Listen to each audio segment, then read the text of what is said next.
Eliminate negative things అనే మాటను మనం జ్ఞాపకం చేసుకోవాలి. Let us eliminate negative things. మనలో ఉన్నటువంటి వ్యతిరేకమైనటువంటి ఏమైనటువంటి ఆలోచనలు అలాంటివి ఉన్నప్పుడు వాటిని ముందుగా మనము తీసుకువేసుకునే విషయాల గురించి మనం ఆలోచించేవారుగా ఉండాలి. నిన్నటి జ్ఞానంలో క్రమమైన దైవ చిత్తానికి లోబడి ధన్యత పొందినటువంటి యెహెజ్కేలు గురించి మనము విన్నాం.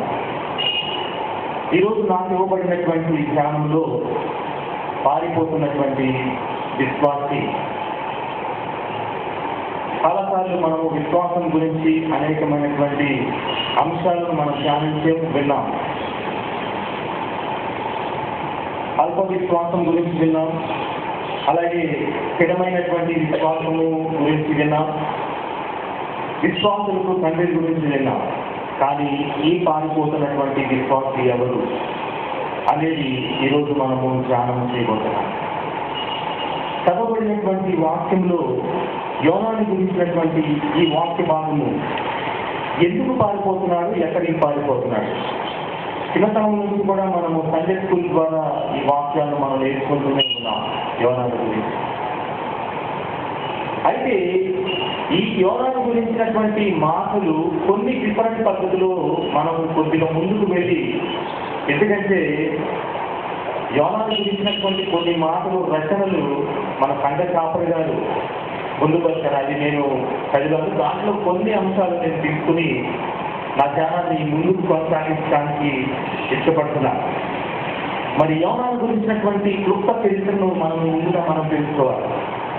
యోనాను గురించినటువంటి బైబిల్ గ్రంథంలో రాజులు 2వ గ్రంథము 14వ అధ్యాయం 25వ వచనంలో మాత్రమే రాయబడి ఉంది. ఒక క్లుప్త చరిత్ర మాత్రమే. దాంట్లో చెప్తున్నటువంటి మాటలు తన స్వగ్రామము బెత్షెబా అంటే గలిలయ ప్రాంతము అని చెప్పబడింది. అలాగే తండ్రి పేరు అమిత్తయ అనగా సత్యవంతుడు.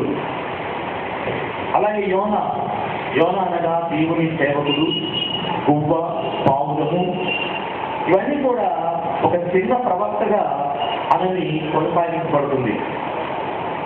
మరి యోనా గ్రంథము క్రీస్తు పూర్వము 800-760 సంవత్సరం మధ్య రాయబడి ఉంది. ఈ రాయబడినటువంటి యోనా గ్రంథము చరిత్రకారులు ఏం చెప్తున్నారంటే సాతానుకు ఇష్టం లేనిటువంటి గ్రంథము యోనా గ్రంథం. యోనా గ్రంథంతో పాటు కొన్ని గ్రంథాలు కూడా సాతానుకి చాలా అయిష్టమైనటువంటి గ్రంథాలు. వాటిలో మొదటి మనం చూసినట్లయితే అక్కడ ఆదికాండము 3వ అధ్యాయము 15వ వచనంలో ఒక మాట రాయబడి ఉంది. క్రీస్తు స్త్రీ సంతానము నుంచి వస్తాడని, సాతాను యొక్క తల కిటక కొడతాడని వ్రాయబడి ఉంది. దాని కొరకు సాతానుడు ఒక గలిబిలిని సృష్టించే మనస్తత్వము, ఇష్టం లేనటువంటి తత్వము కలిగినటువంటి వాడని చరిత్రకారులు చెప్తారు. 2వ గ్రంథముగా దానియేలు గ్రంథము 12వ అధ్యాయం మనం చూసినట్లయితే అక్కడ శత్రువు అయినటువంటి అపవాదిని నాశనం చేయడానికి ఆయన మహావ్యక్తులుగా రాబోతున్నాడని ఆ గ్రంథంలో స్పష్టంగా లిఖించబడి ఉంది. ఇక 3వ గ్రంథము యోనా గ్రంథము. ఈ యోనా గ్రంథము క్రీస్తు యొక్క మరణ పునరుత్థానముల గురించిను అలాగే పశ్చాత్తాపముల గురించిను దాంట్లో స్పష్టంగా రాయబడింది. ఇవన్నీ కూడా ఇష్టము లేనటువంటి గ్రంథాలుగా అపవాదికి ఉన్నాయి. అయితే కొన్ని గలిబిలు కూడా ఈ గ్రంథం నుంచి సృష్టించినట్లుగా మనం చూడగలుగుతున్నాం. ఎలాంటి గలిబిలను సృష్టించారు అనంటే, కొంతమందిని అభిప్రాయం ఏంటంటే యోనా గ్రంథము ఒక ఉపమాన గ్రంథం మాత్రంగానే చూడాలి అని కొంతమంది చెప్తున్నారు. అవన్నీ కూడా సాతాను సృష్టించినటువంటి గలిబిలి మాటలు. అలాగే దీంట్లోని ఒక యథార్థతను మనము గమనించవలసిన విషయం ఏంటంటే, ఈ రాజులు 2వ గ్రంథం 14వ అధ్యాయం 25వ వచనంలో స్పష్టంగా యోనాను గురించి, ఆయన చరిత్ర గురించి లిఖించబడి ఉంది. That is the fact. రెండోది మత్తయి సువార్త 12వ అధ్యాయం 39వ వచనంలో యేసుక్రీస్తు వారు ఒక సూచన క్రియను పరిసయ్యులు, శాస్త్రులు వీళ్ళందరూ కూడా అడిగినప్పుడు అక్కడ ఒక మాట చెప్తారు.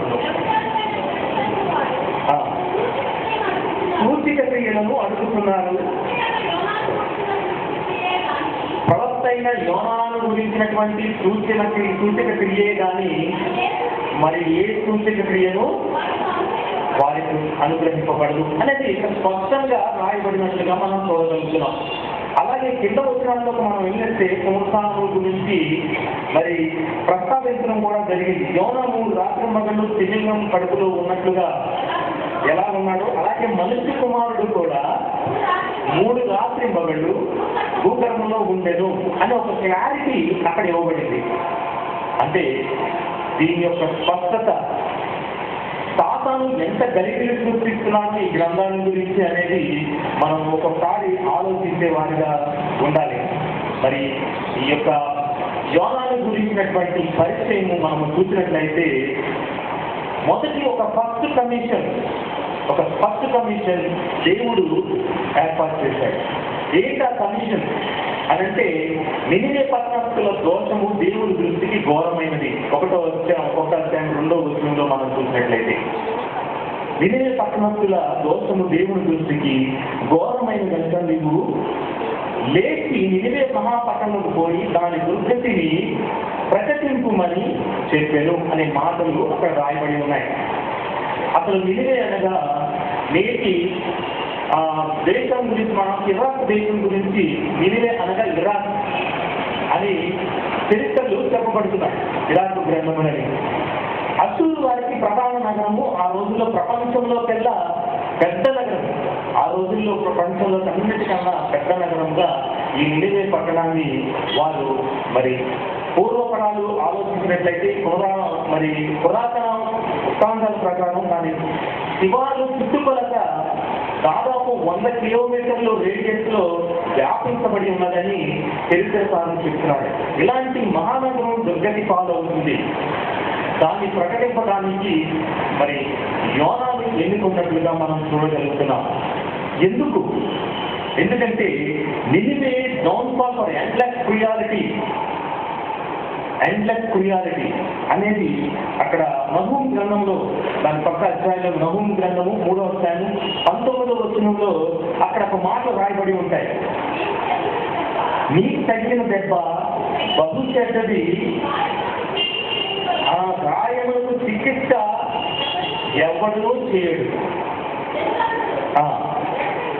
ఎడతెగక హింసను చాలండి. ఇక్కడ మరి నిజమేకు తగినటువంటి దెబ్బ బహు చెడ్డది, ఎవడు చికిత్స చేయలేనటువంటి మరి అంత హింస పొందినట్లుగా మనం చూడగలుగుతున్నాం. మరి ఇశ్రాయేలుతో యుద్ధాలు శత్రుత్వం పెరిగిపోయింది. ఈ అసూరు వారు ఇశ్రాయేలు మధ్య ఎప్పుడు పక్కగట్టేస్తే మరి బొక్కుమనే స్థితిలో అక్కడ ఆ ఇశ్రాయేలు పరిస్థితి ఉంది.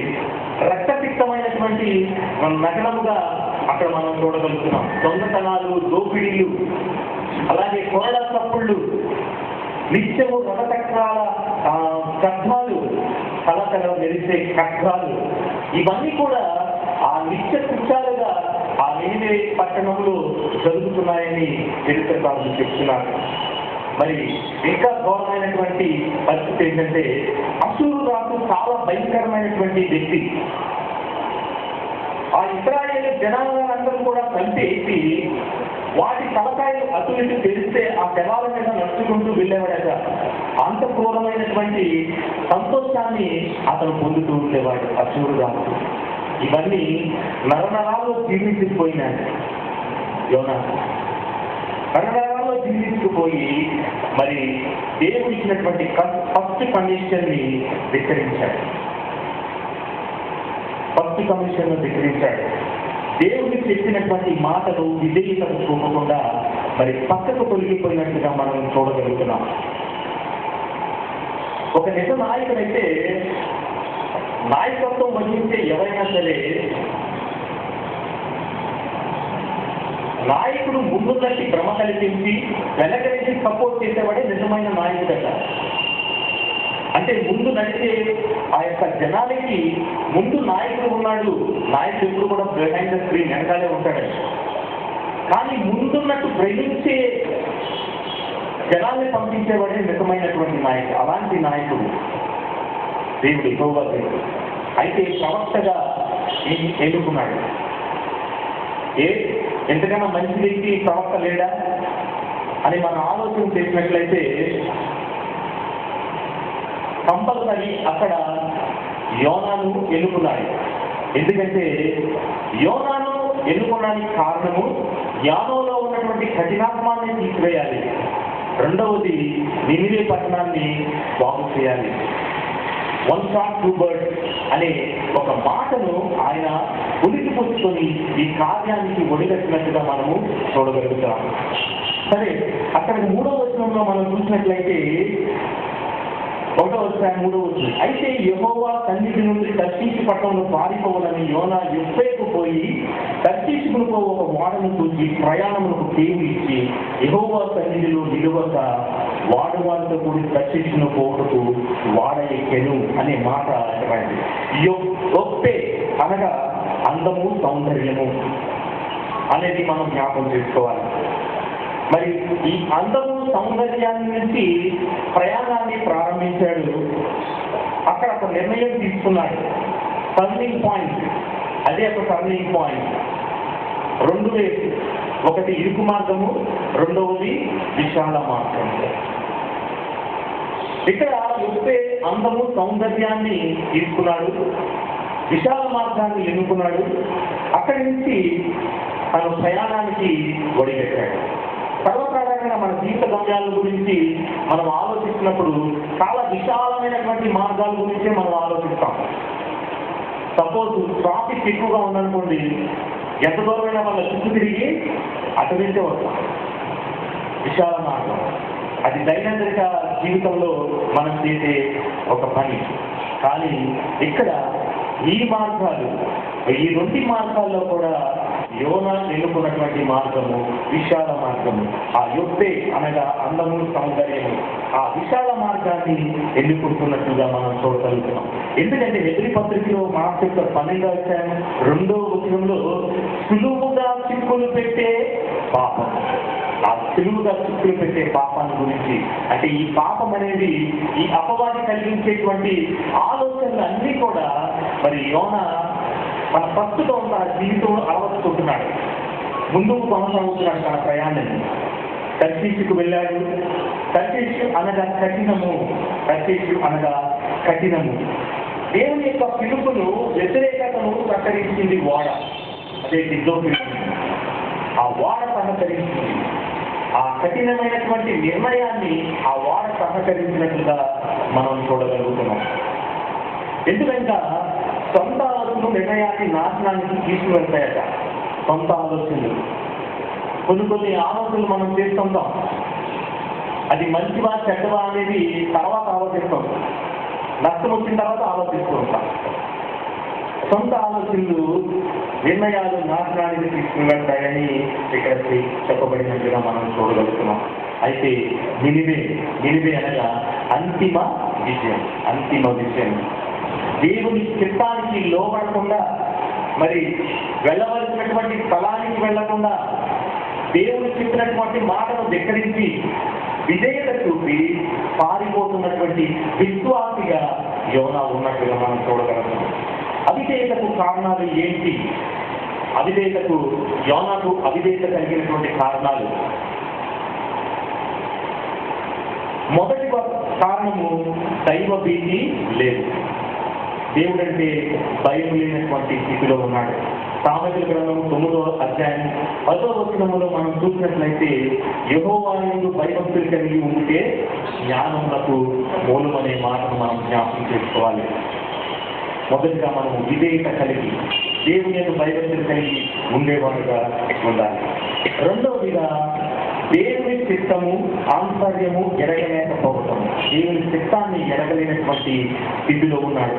యోహాను సువార్త 2వ అధ్యాయం 24, 25 వచనాలు మనం చూసినట్లయితే ఆయన సూచక్రియల గురించి ఆయనంటూ అనేక మంది విశ్వాసం ఉంచారు. చెప్పాలి ఒకసారి. యోహాను సువార్త 2వ అధ్యాయం 24, 25 వచనాలు. యేసు అందరినీ ఎరిగినవాడు కనుక వారి వశము చేసుకొనలేదు. ఆయన మనుషుల యొక్క ఆంతర్యము ఎరిగిన వాడు కనుక ఎవరు మనుషుల గురించి ఆయనకు సాక్ష్యము ఇవ్వక్కర్లేదు. ఎందుకంటే మనుషుల యొక్క ఆంతర్యము ఎరిగినటువంటి వాడు, మనుషుల యొక్క ఆంతర్యము ఎరిగినటువంటి వాడు ఎందువల్ల దేవునికి విధేయుడు కాలేకపోయాడు, ఎందువలన విధేయుడు కాలేకపోయాడంటే ఇవన్నీ కూడా కారణాలు. ఇక్కడ సొంత ఆలోచనపై పట్టుదలగా కలిగి ఉన్నాడు. సొంత ఆలోచన ఏమిటా సొంత ఆలోచన అంటే నినివే పట్టణ ఘోరము ఆయనకి నరనరాల్లో చేరించిపోయింది. అశూరు రాజుల యొక్క క్రూరత్వము ఆయన చూసి ఆయన ఎరిగి దాన్ని అవాయిడ్ చేశాను. అతడు వెళ్ళినట్టుగా మనం చూడగలుగుతున్నాం. ఒకరి యొక్క అవిధేయత కారణంగా లోకమంతా పాపం వచ్చినట్టుగా మనం చూడగలుగుతున్నాం. ఆదాము వలన ప్రపంచమంతా కూడా పాపం వచ్చింది. కానీ పాపం ద్వారా మరణంలోనికి మనమందరం ప్రవేశించాం. కానీ ఇక్కడ మనం ఆలోచన చేసినట్లయితే ఒకరి సమర్పణ వలన లోకమంతా రక్షణ భాగ్యం కలిగినట్లుగా మనం ఆలోచించాలి. రోమపత్రిక 5:12 ఈ మాట రాయబడి ఉన్నది. ఒకరి అవిధేయత వలన లోకమంతా పాప శిక్షణ అనుభవించింది. పాపం ద్వారా మరణంలోనికి మనము ప్రవేశించాం. ఒకరి యొక్క సమర్పణ వలన లోకమంతా రక్షణ భాగ్యం వచ్చినట్టుగా ఆ గ్రంథంలో రాయబడింది. మరి యోనా అవిధేయత వలన కలిగినటువంటి పరిణామాలు ఏంటి? మన జీవితంలో కూడా కొన్నిసార్లు ఈ అవిధేయత వలన అనేకమైనటువంటి పరిణామాలు మనకు సంక్రమిస్తూ ఉంటాయి. కానీ మనం గ్రహించలేనటువంటి స్థితిలో ఉంటాం. ఇక్కడ జరిగినటువంటి సంఘటనలు, యోనా అవిధేయత వలన జరిగినటువంటి సంఘటన ఏంటి అని ఆలోచన చేస్తే 4వ వచనంలో అక్కడ రాయబడుతుంది, యెహోవా సముద్రం మీద పెద్ద గాలి పుట్టింపగా సముద్రమందు గొప్ప తుఫాను దిగి గోడ బద్దలైపోవు గతి వచ్చెను. అదొక ఉపద్రవము, అదొక పరిణామముగా మనము ఆలోచించాలి. సర్వసాధారణంగా ఒక ఉపద్రవం కానీ, సముద్రంలో తుఫాన్లు కానీ, వరదలు కానీ వచ్చినప్పుడు ముందు ఒక ఫోర్కాస్ట్ మనకి ఇస్తారు. ప్రస్తుతము టెక్నాలజీ పెరిగింది కాబట్టి ముందుగా ఒక వాతావరణ హెచ్చరికను మనం చేస్తూ ఉంటారు. కానీ పూర్వకాలంలో ఈ సముద్రంలోనేటువంటి అలల కారణంగాను, ఆ ఉధృతి కారణంగాను రాబోతుంది తుఫాను, ఇలాంటివన్నీ కూడా ముందు వాళ్ళు నిర్ణయించుకుంటారు. వాళ్ళలో ఉన్నటువంటి నాయకులు, తేజస్సు వీళ్ళందరూ కూడా ముందు జాగ్రత్తగా చర్య కూడా తీసుకుంటూ ఉంటారు. కానీ ఇక్కడ జరిగినది హఠాత్ పరిమాణం అనేది అక్కడ రాయబడినట్టుగా ఉన్నది. ఎందుకు వచ్చింది ఈ హఠాత్ పరిమాణము అని ఒక సూచన లేదు, ఏమీ లేదు. వెంటనే వాడలో ఉన్నటువంటి నావికులు గ్రహిస్తారు. ఎలాంటి గ్రహింపడితే మనకి అంటే మనం ఏదో తప్పు చేసాం. సముద్రంలో ఉన్నటువంటి చేపలు కూడా కలత చెందుతాయట. వాటిలో ఉన్నటువంటి మార్పులు కూడా వస్తాయంట. ఈ సముద్రంలో తుఫాన్లు కానీ వచ్చినప్పుడు ఇవన్నీ కూడా ఏమీ లేదు, ముందు సూచనలు కూడా ఏమీ లేదు. అలాంటి పరిస్థితిలో హఠాత్తు పరిమాణంగా ఈ తుఫాను, సముద్రపు గాలి ఇవన్నీ రావడానికి ఒక వ్యక్తి కారణంగా ఉన్నాడు. ఇదే పరిణామాలు. అయితే అతడు సుఖంగా ఎక్కడికి వెళ్ళి వాడ అడుగు భాగంలోకి వెళ్ళి నిద్రపోతున్నట్లుగా మనం చూడగలుగుతున్నాం. ఎలా నిద్రపోతున్నాడు? గాఢ నిద్ర అనే మాట అక్కడ రాయింది. గాఢ నిద్ర అంటే చీపు స్థిరత లేనటువంటి వారికి గాఢ నిద్రలో వెళ్ళిపోతాం. వర్రీస్ ఉన్నాయనుకోండి, నిద్ర పట్టదు. కానీ ఇక్కడ యోనా ఏం చేశాడు? గాఢ నిద్రలోకి వెళ్ళిపోయాడు. అంటే అతని మైండ్ అంతా కూడా ఒక మైండ్ సెట్ అంతా మార్చుకున్నాడు. మైండ్ సెట్ అంతా మార్చుకుని అక్కడ రాడికల్ మైండ్ అని అంటాడు. ఒక రాడికల్ మైండ్, ఆత్మాహుతి దానం ఉన్నారనుకోండి. ఒక నాయకుడు చెప్పినటువంటి మాట చూచా తప్పకుండా వాళ్ళు పాటిస్తారు. అలాంటి మెంటాలిటీలోకి యోనా వెళ్ళిపోయాడు. ఒక రాడికల్ మైండ్ అతనిలో చచ్చినా పర్వాలేదు, కానీ దేవుడు చెప్పినటువంటి మాట నినివే వెళ్ళి నేను ప్రకటించడానికి అతనికి అయిస్తారు. కాబట్టి పిల్లల ఇక్కడ పారిపోతున్న విశ్వాసిగా మనం చూడగలుగుతున్నాం. మరి యోనా యోనాకు అనేకమైనటువంటి కారణాలు ఉండొచ్చు, పారిపోవడానికి అనేకమైన కారణాలు ఉండొచ్చు, 1,00,000 కారణాలు ఉండొచ్చు, 1000 కారణాలు ఉండొచ్చు, కొన్ని వేల కోట్ల కారణాలు ఉండొచ్చు. కానీ గాడ్ లవ్ నినివే. దేవుడు నినివేని ప్రేమించాడు అంతే. నినివేని ప్రేమించాడు. రెండవసారిగా సెకండ్ కమిషన్ ఇచ్చాడు. సెకండ్ కమిషన్ మూడవ అధ్యాయం వచ్చేటప్పటికి అది సెకండ్ కమిషన్ గా మనం చూడగలుగుతాం. అంతటా యెహోవా వాక్కు రెండవ మారు యోనాకు ప్రత్యక్షమై సెలవిచ్చినది ఏమనగా, నీవు లేచి నినివే మహాపురమునకు పోయి నేను నీకు తెలియచేయు సమాచారము దానికి ప్రకటన చేయము అనేది సెకండ్ కమిషన్ గా ఇచ్చినట్టుగా మనం చూడగలుగుతున్నాం.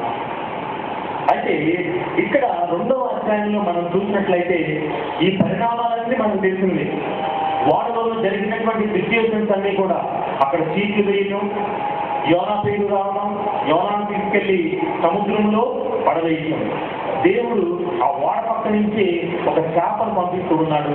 ఆ చేప మింగింది, కడుపులో ఉండి ప్రార్థన చేస్తున్నాడు యోనా. ఈ మీకు ఒక ప్రార్థన అంతా చదివితే ఒక మాట మనకు జ్ఞాపకం అవుతుంది. ఎక్కడ కూడా యోనా ఈ ప్రాంతంలో నన్ను రక్షించు అనే మాట మాట్లాడాడు.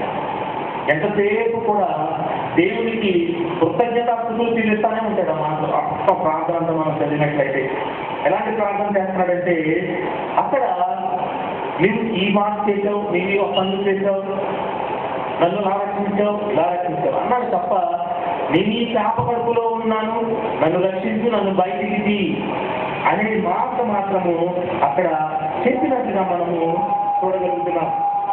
మరి అనేక అద్భుతాలు చేసినట్టుగానే ఇవన్నీ కూడా యోనా మర్చిపోయాడు. దేవుడు చేసినటువంటి మేలును మర్చిపోయాడు. కాబట్టి పిల్లారా, మరి నినివే పరిపాలిస్తున్నది ఒక శక్తివంతమైనటువంటి రాజు అని మాత్రమే అక్కడ ఆ ఆలోచనలోనే ఉన్నాడు. అక్కడ వెళ్ళటానికి ఇష్టం లేనటువంటి స్థితిలో ఉన్నాడు. మరి ఈ సెకండ్ కమిషన్ లో 1వ అధ్యాయం 9వ వచనం వరకు కూడా ఆ ప్రార్థనలోని ఎక్కడ రక్షించమనే మాట యోనాకు కనబడుతుంది. దేవుడు యోనాను వదిలేసి ఇంకో ప్రవక్తను పట్టుకోవచ్చు కదా, యోనాయే కావాలా, అప్పుడు ప్రవక్తలు లేదా అని అంటే, కానీ దేవుని ఉద్దేశము వేరు. దేవుడు తన సేవకులన్నట వదిలిపెట్టగట. ఎలా దారిలో పెట్టాలో దేవునికి బాగా తెలుసు. మత్తయి సువార్త 26:34 వచనంలో అక్కడ మనం చూసినట్లయితే యేసును గురించినటువంటి మాట చెప్తాడు. అక్కడ యేసు అతనిని చూసి, ఈ రాత్రి కోయక మునిపే నీవు నన్ను ఎదుగునని 3 అని పేతురు గురించి చెప్పాడు. పేతురు వదిలేసి కదా, ఒక్కేడు నేనంటే తెలియదన్నాడు, వదిలేసి కదా పేతుర్ని. కానీ పేతుర్ని బలంగా వాడుకున్నాడు. దేవుడు యేసుక్రీస్తు వారు చనిపోయిన తర్వాత పేతుర్ని బలంగా వాడుకున్నట్లుగా మనం చూడగలుగుతున్నాం. అలాగే అపోస్తలుల కార్యములు 9వ అధ్యాయం మనం చూసినట్లయితే పౌలును గురించినటువంటి మాటలు ఉంటాయి. పౌలు క్రైస్తులు అనే వారిని చంపడానికే అతను పుట్టినట్లుగా ఒక తాకీదును తీసుకున్నాడు, ప్రతి ఒక్కరిని చంపడానికి. కానీ ఒకసారి పట్టుబడ్డాడు. ఆ పాపమనే కళ్ళల్లో పొరలు చంపుకుపోయినటువంటి స్థితిని గమనించాడు. తర్వాత ఆ పొరను తీసివేశాడు. పాపం అనే పొరల్ని తీసివేసినట్లుగా మనం చూడగలుగుతున్నాం. ఇంకా బైబిల్ గ్రంథంలో అనేక మందిని దేవుడు పట్టుకున్నాడు. దేవునికి వ్యతిరేకమైనటువంటి పనులు చేసిన వారందరినీ దేవుడు పట్టుకున్నాడు. ఒంటరిగా ఎవరిని వదిలిపెట్టలేదు.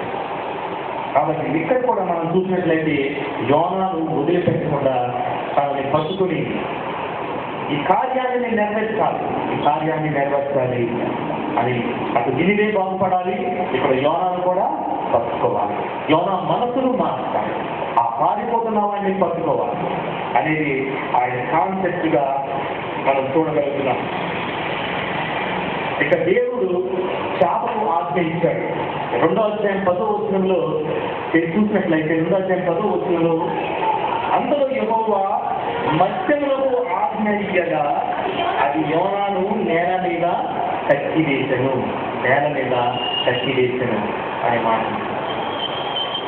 ఇక్కడ ప్రతిదీ కూడా అసలు సృష్టి అంతా కూడా దేవుడికి లోబడుతుంది, సముద్రం లోబడుతుంది. కానీ ఇక్కడ యోనా మాత్రము దేవుని మాటకు లోపడకుండా ఉన్నాడు. అంటే ఎంత కఠినమైనటువంటి స్థితిలో ఉన్నాడో మనం గమనించాలి. 3వ అధ్యాయంలో ఇచ్చినటువంటి ఆ సెకండ్ కమిషన్ ను అయిష్టంగానే తీసుకుని 3 దినాల ప్రయాణం అంతా ఆ పరిమాణం కలిగినటువంటి ఆ నినివే పట్టణానికి అతను ఒక్క రోజులో సువార్తను ప్రకటించాడు. అక్కడ మరి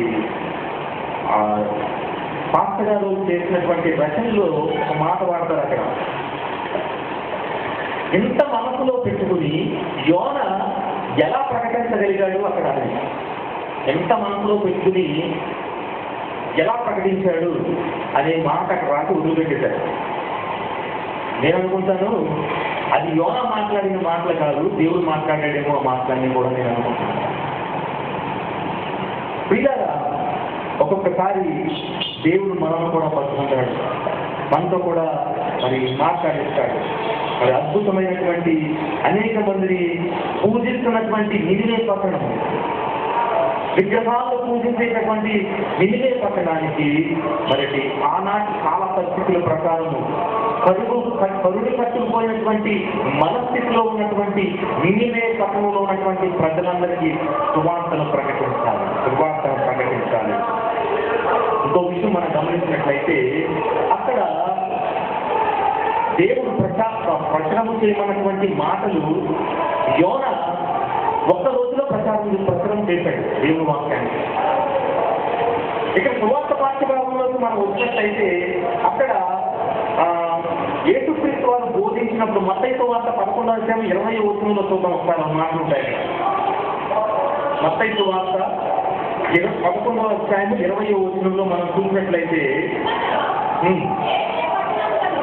11వ అధ్యాయం 20వ వచనం కదా. పిమ్మట ఏ పట్టణంలో ఆయన విస్తారమైన అద్భుతములు చేసినో ఆ పట్టణంలో వారు మారు మనసు పొందకపోవటం వలన ఆయన వారిని గద్దింపసాగెను. సరండి, యేసుక్రీస్తు వారు జీవించి ఉన్నంత కాలంలో అనేక అద్భుతాలు చేశారు, అనేక సువార్తలు ప్రకటించారు. కానీ ఎవరు మారు మనసు పొందలేదట. అందుకే ఆయన కోపం కూడా వస్తుంది. నేటి కాలమాన పరిస్థితుల్లో కూడా మనము అదే స్థితిలో ఉన్నాం. చిన్నప్పటి నుంచి కూడా దేవుని వాక్యం వింటూనే ఉంటాం. ఈ మధ్య కాలంలో అన్యులు వచ్చి దేవుని వాక్యాన్ని వింటుంటే వాళ్ళు మారు మనసు పొందుతున్నారు, కానీ మనం మారు మనసు పొందలేనటువంటి స్థితిలో ఉన్నాం. అందుకే చర్చిస్తున్నాడు దేవుడు. మనం విన్నటువంటి బోధలట గిన్నీస్ రికార్డ్స్ కూడా పోతాయి కదా. ఇన్ని బోధలు కూడా ఎవరు విన్నట్టు అప్పుడు ప్రతి ఆదివారం ఈ మండల కాలాల్లో ఇన్ని బోధలు ఎవరు విన్నారు? ఇవన్నీ కలిసి ఒక క్రైస్తవుడికి గిన్నీస్ రికార్డ్స్ కూడా ఇవ్వచ్చని ఒక దేశపాడు చెప్తారు. అయితే ఇక్కడ మనం చూసినట్లయితే 6వ వచనం 3వ అధ్యాయము 6వ వచనంలో అక్కడ చోటు గుర్తిస్తున్నాం.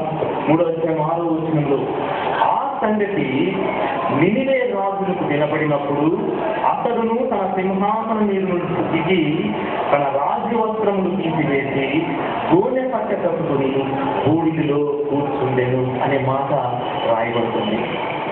ఎంత కఠినాత్ముడైనటువంటి అశ్షూరు రాజు ఒక్క రోజులో చెప్పినటువంటి బోధన బట్టి తన స్థితిని మార్చుకుని ఆ ప్రజలందరినీ కూడా తాకీదులు ఇచ్చి వాళ్ళందరికీ కూడా వాళ్ళకి అందరూ కూడా దేవుని మాటను లోబడండి అని చెప్పి ఆ బూడిదలో కూర్చున్నట్టు, బూడిదంటే తగ్గింపు స్వభావమునకు సాదృశ్యంగా ఉన్నట్లుగా చూడగలుగుతున్నాం. అబ్రహాం కూడా ఇదే మాట మాట్లాడతారు. దేవునితో డైరెక్ట్ గా మాట్లాడలేనటువంటి స్థితిలో ఆదికాండము 18వ అధ్యాయం 27వ వచనంలో మనం చూసినట్లయితే అక్కడ ఇదిగో నేను బూడిదనై ఉన్నాను అనే మాట అంటాడు అక్కడ అబ్రహాం కూడా. ఎందుకంటే సొదొమ గొమొర్రాని దేవుడు నాశనం చేయడానికి ఆలోచన చేసినప్పుడు ఆ ప్రజలను రక్షించడానికి దేవుని యొక్క మాటను మరి దేవునితో అబ్రహాం మాట్లాడడానికి తెగిస్తున్నాడు. అక్కడ రాత్ర తెగిస్తున్నాను, తగ్గింపు స్వభావం, సాత్వికమైనటువంటి అక్కడ సాదృశ్యంగా అబ్రహాం కూడా మనం చూడగలుగుతున్నాం. అంటే అంత తగ్గింపు స్వభావం కలిగినటువంటి ఆ అశూరు మహారాజు మనం చూసినట్లయితే మనము ఏ స్థితిలో ఉన్నాం, ఇన్ని బోధలు వింటున్నాం, ఎన్ని రోజులు దేవుని గురించి తెలుసుకున్నాం, కానీ మన స్థితిగతులు ఎలా ఉన్నాయి అనేది మనం ఆలోచించేవారుగా చూడవలసింది. 10వ వచనంలో మనం చూసినట్లయితే ఈ నినివే వారు తమ చెడు నడతలో మానుకొనగా వారు చేస్తున్న క్రియలు దేవుడు చూసి తమ స్థితిని మార్చుకున్నారు. కానీ కింద మాటలో మనం చూసినట్లయితే దేవుడు చూసి పశ్చాత్తాపుడై వారికి చేయుదునని తాను మాట ఇచ్చిన కీడు చేయక. ఎంత బలమైనటువంటి మాట అది! మనుషుల్లోని కరుడు పెట్టిపోయినటువంటి మనుషులు, అసూయ, స్వార్థము, విగ్రహారాధన ఇవన్నీ ఉన్నటువంటి ఆ ప్రజలు దేవుని వాక్యాన్ని వినే దేవుడి పశ్చాత్తాపుడై చేయుదుననుకున్నటువంటి కీడు చెయ్యక మనసు మార్చుకున్నాడట దేవుడు. జనాల్లో ఉన్నటువంటి స్వార్థం, ఎలాంటి స్వార్థం అంటే అసూయలు, ఇవన్నీ కూడా నేటి సమాజంలో మనకు కూడా ఉన్నాయి. 2 కళ్ళ సిద్ధాంతం గురించి తెలుస్తుందో 2 కళ్ళ సిద్ధాంతం అంటే రాజకీయ నాయకుల సిద్ధాంతం కాదని చెప్పారు. అందరికీ తెలిసినటువంటి ఒక ఉపమా, ఒక ఇరుగు పొరుగు వాళ్ళు ఇద్దరు ఉన్నారట. ఇంటి ముందు రోజు ఒకడు చూస్తూ ఉన్నాడంట. చూసి ఆయన గురించి ప్రార్థన చేస్తున్నాడు. ఆయన కన్నా ఈ ఉన్నత స్థితి నాకు కలిగే దేవుడా అని.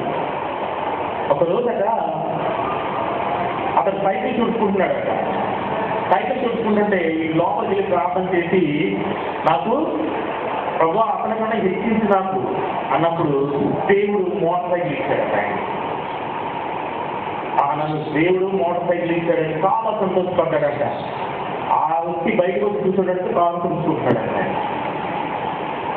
అంటే నేను ఒకటి అడిగితే 2 రెట్లు అతను ఎక్కువ ఇస్తున్నాడు. అందుకని ఆయన ఏం చేశాడంట, దేవా నాకు పన్ను పోతే బాగుంటుంది అనుకున్నాడు. అంటే అది 2 కళ్ళు పోవాలని వెళ్ళి ప్రార్థన చేసేసి చూసుకున్నాడంట. ఆ తొలి కాపాడుతూ వస్తాడు. ఆడు చూసేటప్పుడు 2 చేప తక్కువ చదువుకుంటాడు. అదే 2 కళ్ళు సిద్ధాంతం. అంటే అసూయ అనేది నరనరాలు జీవించుకున్నటువంటి మనము కూడా స్వార్థము, అవిధేయత, యోనా కూడా ఈరోజు అవిధేయతతో నిండికిపోయి దేవుని మాటను స్వీకరించినట్లుగా మనం చూడగలుగుతున్నాం. మరి మన గురించి యేసు ప్రాణం పోగొట్టుకోలేదు. పోగొట్టుకున్నాడండి యేసుక్రీస్తు వారు? పోగొట్టుకోలేదు. యేసుక్రీస్తు వారు మన గురించి ప్రాణం పోగొట్టుకున్నారా? పోగొట్టుకోలే. ఏం చేశాడు? తానే స్వయంగా తన ప్రాణాన్ని ఇచ్చాడు. తానే స్వయంగా ప్రాణాన్ని ఇచ్చాడు. పోగొట్టుకుంటాం లేదు, స్వయంగా ఇవ్వడం లేదు. కాబట్టి వీళ్ళరా మన గురించి ఆయన తన సిలువలో తన ప్రాణాన్ని ఇచ్చినట్లుగా మనం చూడగలుగుతున్నాం. కాబట్టి క్షమా హృదయం లేనటువంటి ఇతరుల తప్పులను వెలికేవారు సమాజంలో అనేక మంది ఉంటారు. మరి క్షమా హృదయం గురించి దేవుడు చెప్పినటువంటి మాట, దేవుడు చెప్పినటువంటి పాఠము ఈ యోనాను గురించి మనం తెలుసుకునేవారుగా ఉండాలని మేము ఈ రాత్రి కార్యక్రమం జ్ఞాపకం చేస్తున్నాం. ఎఫెసీ పత్రిక 4వ అధ్యాయం 32వ వచనం మనం చూసినట్లయితే అక్కడ ఒక మాట రాయనుంది. ఎఫెసీ పత్రిక, ఒకరి ఎడల ఒకడు దయ కలిగి కరుణాహృదయులై క్రీస్తునందు దేవుడు మిమ్మును క్షమించిన ప్రకారము మీరు ఒకరినొకరు క్షమించుకొనుడి అనే మాటలు ఖచ్చితంగా చెప్పబడ్డాయి. కానీ ఈ సాదృశ్యాన్ని మనం చూసుకున్నట్లయితే క్షమించే గుణము లేనటువంటి యోనా మరి దేవుణ్ణి విస్మరించినట్టుగా మనం చూడగలుగుతున్నాం. యాకోబు పత్రికలో అంటాడు ఇదే మాట గురించి. 4వ అధ్యాయం 17వ వచనంలో క్షమించలేని హృదయము పాపము అనే మాట అక్కడ రాయబడి ఉంది. మరి సూటిగా చెప్పాలంటే ఇక్కడ క్షమించలేనటువంటి మనసు పాపం. దీని సాదృశ్యంగా ఎవరు పోల్చారంటే తప్పిపోయినటువంటి కుమారుడు యొక్క అన్నని పోల్చారు. తప్పిపోయినటువంటి కుమారుడు యొక్క అన్న మనసు మార్చుకుని ఇంటికి వచ్చినప్పుడు, తమ్ముడు మనసు మార్చుకుని ఇంటికి వచ్చినప్పుడు అన్న ఏం చేశాడు? అసూయపడ్డాడు. ఇక్కడ ఒక మాట రాయబడుతుంది.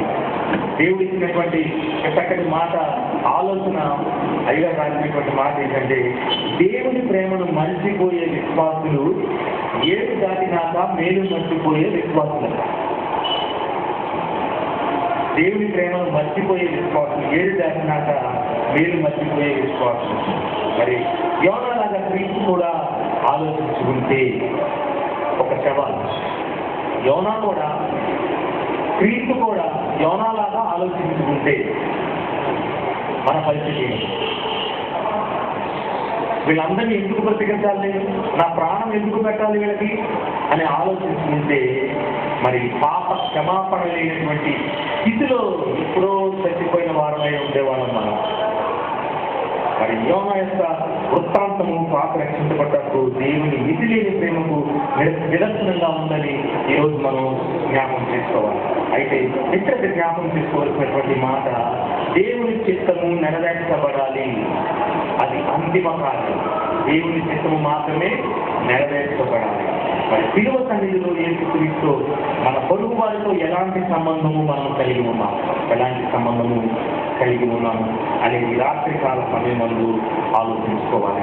ఇక్కడ క్రీస్తుకు అన్వయింపుగా మనం చూసినట్లయితే యోనా, క్రీస్తు ఈ రెండు మనం చూసినట్లయితే యోనా దైవ భీతి లేనటువంటి వాడు, క్రీస్తు దేవుని మాట, తండ్రి మాట దెబ్బదాటనటువంటి వాడు. రెండవది దేవుని ఉద్దేశము ఎరిగినటువంటి వాడు. క్రీస్తు మన స్థితిగతులు, మన ఆంతర్యాలను ఎరిగినటువంటి వాడు. మూడవది నినివే ప్రజలపై క్షమించే గుణము లేనటువంటి వాడు. మన అపరాధమును ఎరిగి వాటిని క్షమించే ప్రేమ కలిగినటువంటి వాడు యేసుక్రీస్తు వాడు. ఇలాంటి పరిస్థితిలో దేవుడు కూడా ఆలోచించినట్లయితే మనము ఏమై ఉండేవాళ్ళం? మరి మనం నేర్చుకోవాల్సినటువంటి పాఠం ఏంటి? నెంబర్ 1, యోనాకు నీడ కోసం మొలిచినటువంటి స్వరస్థితిలాగే లోకంలో అన్ని గతించిపోయింది. ఆ నీడ కోసము యోనా ఆ స్వరస్థితి దగ్గర ఉన్నాడు. అంటే లోకాశలు, ఆ కాసేపు ఉండేటువంటి లోకాశలు స్వరస్థితి ఎలా వెళ్ళిపోతామో అది కూడా మనం కూడా మనకి ఇచ్చినటువంటి అవకాశాలు, అంటే ఆ నీడ ఎలా మూలించి స్వరస్థితిలా వెళ్ళిపోయిందో మనకిస్తే మరి మనం ఆలోచించే లోకానుసారమైనటువంటి ఆలోచనలు కూడా అలాగే ఉంటాయని ఈ రాత్రికాల సమయంలో మనం ఆలోచించే వారిగా ఉండాలి. దేవుడు వీటిపై శ్రద్ధ కలిగి ఉన్నాడు, వాటిపైనే మన హృదయం కూడా ఉండాలని ఈ రాత్రికాల సమయంలో మనం ఆలోచించే వారిగా ఉండాలి. కాబట్టి ప్రియులారా, యేసుని గురించినటువంటి ఈ శిలువ ప్రయాణం, మన ప్రయాణము గొల్గొతా వరకు వెళుతున్నామా లేదా? బుడబొక్కల క్రైస్తవులుగా ఉంటున్నారు. బుడబొక్కల క్రైస్తవుల గురించి చెప్పాడు కాకుండా, బుడబొక్కల క్రైస్తవులు అంటే ఈ యొక్క మందుల కాలంలోనక వాళ్ళు కొట్టించుకుంటారు. క్రీస్తు తిరుగులు మోస్తున్నట్టు వాళ్ళు కూడా మోసుకుంటూ ముళ్ళ కిరీటం పెట్టుకుని వెనకాల కొరడాలతో కొట్టించుకుంటారంట. మన పేపర్లో మనం చూసాం లాస్ట్ ఇయర్. మేకుల్లో చేతుల్లో కూడా మేకులు కొట్టించుకున్నారట. అవన్నీ ఎప్పుడూ అయిపోయింది. వీళ్ళందరూ కలిసి ఏం చేస్తారంటే బుడబొక్కల క్రైస్తవులాగా ఉంటున్నారు. వీటి మనం అలా ఉన్నామా? దేవుడు ఇచ్చినటువంటి ఈ మంచి అవకాశాన్ని మనము మరి యోనా గురించినటువంటి ఆలోచన, దేవుడి ఎడల మన చిత్తము ఏమై ఉన్నది, విధేయత కలిగి ఉన్నామా? ఈ రాత్రికాల సమయం ముందు మనము ఆలోచించేవారుగా ఉండాలి. దేవుని లోకం మనుషులందరి పట్ల శ్రద్ధ ఉంది, కానీ మన శ్రద్ధ ఎవరి మీద ఉంది? రాత్రికాల సమయంలో మనం ఆలోచించేవారుగా ఉండాలని జ్ఞాపం చేసుకుంటూ మరి యోనా పారిపోతున్నటువంటి విశ్వాసిగా మనం కూడా యోనాలాగా మన స్థితులను మర్చిపోయి పారిపోయే స్థితిలో ఉంటున్నామా? దేవునికి ఎడబాటు కలిగి ఉంటున్నామా? దేవునికి సమీపంగా ఉంటున్నామో ఆలోచించి మనం ఈ రాత్రి కాల సమయంలో జ్ఞానాన్ని ముగించుకున్నాం. చిన్న ప్రార్థన చేసుకున్నాం. మహాపరిశుద్ధుడా మీకు వందనాలు. ఈ రాత్రి కాల సమయమందు ప్రభా మీ ఆలయంలో చేరి మిమ్మల్ని చూపించడానికి కనపరచడానికి ఈ మండల కాలంలో ప్రభా 20వ దినంలో ప్రభా మేము ఉన్నాం. మా యొక్క శిలువ ప్రయాణము చివరి వరకు కొనసాగడానికి ప్రభా మా జీవితాలకి మా యొక్క శిలువను మేము అన్వయించుకుని మీ చిత్తం ఏమైనదో మేము గ్రహించే వారిగా ఉండటానికి మీ సహాయం దయచేయండి ఆయన. కూడి వచ్చిన ప్రతి ఒక్క బిడ్డని మీరు ఆశిస్తున్నారు. మీ కాపులను నడిపించి భద్రపరచమని యేసుక్రీస్తు పరిశుద్ధ నామం బట్టి ప్రతి మాది వేడుకుంటున్నాం మా పరమ తండ్రి.